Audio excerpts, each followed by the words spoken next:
sana pinagmasdan ang iyong ganda, at hindi na rin pinansin pa bawat ngiti mong may gayon.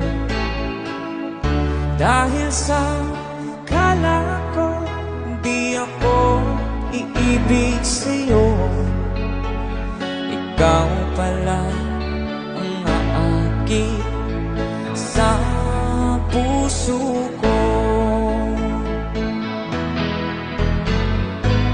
Kaya nga'y waring gulong-gulo ang puso